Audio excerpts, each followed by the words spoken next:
Have you ever heard of the phrase maladaptive daydreaming? Well, in this video, we'll be taking a deep dive into what maladaptive daydreaming really means and whether or not it is harmful to you in your daily life. Firstly, what is daydreaming?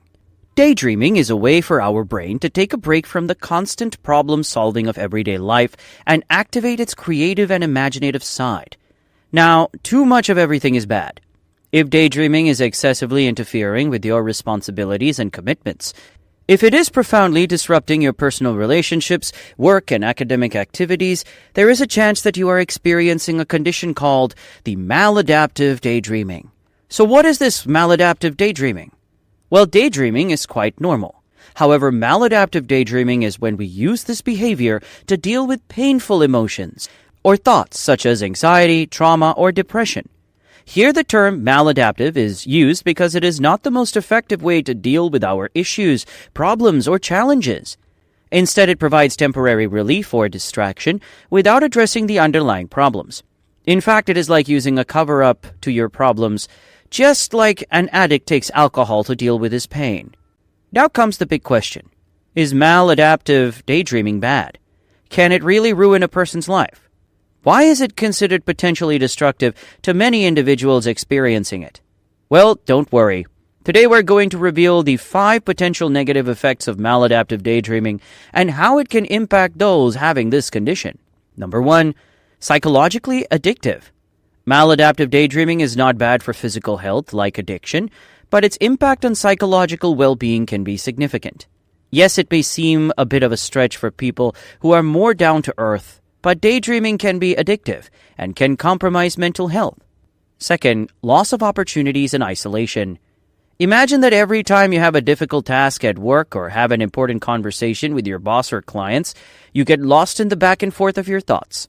Similarly, imagine that every time when you are with your loved ones, you're simply zoning out and get disconnected from reality. Tell me, what would happen? Well, momentarily, it can be very gratifying to imagine that you are doing something completely different.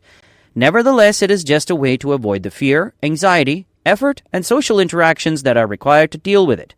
Thus, this can lead to a number of problems like loss of jobs, loss of opportunities, loss of friendships, and even isolation too.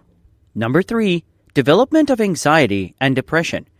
Another reason why maladaptive daydreaming is considered bad is because of its potential to trigger anxiety and depression in people. Yes, as a consequence of maladaptive daydreaming, symptoms of depression and anxiety can develop, affecting the mental health of the people who engage in this behavior. Additionally, feelings of guilt or shame often follow, as people recognize that these intense daydreams are pulling them away from their goals or the time they could be spending with others. Altogether, maladaptive daydreaming is like a snowball that gets bigger and bigger until it pushes you into a depressive cycle.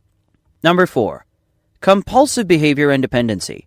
Maladaptive daydreaming can lead the person to feel a lot of discomfort if they do not engage in it, just as it does for addicts who do not have access to the substance.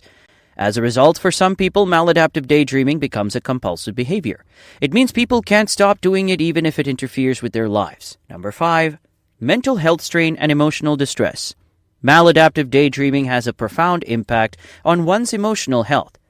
The negative mental health effects stem from the constant struggle of trying to avoid engaging in this behavior and not being able to do so. As a result, this can lead to the development of other disorders such as fearfulness, hopelessness, depression, and intense feelings of shame that can be difficult to cope with. So there you have it, the different ways maladaptive daydreaming can impact a person's daily life, from professional and social areas to even their mental health. Now, before concluding this video, let me tell you one last thing. Daydreaming can be a wonderful thing, giving our minds a much-needed reset. The problem is when it becomes addictive and interferes with your day-to-day life. That's when it becomes maladaptive. So if you feel that excessive daydreaming is increasingly affecting your psychological well-being and daily life, consider starting psychological treatment. With the right help, you can transform this behavior and regain control of your life. Thanks for watching The Conflicted Mind. Don't forget to like, comment, subscribe, and join us for more insights. See you next time.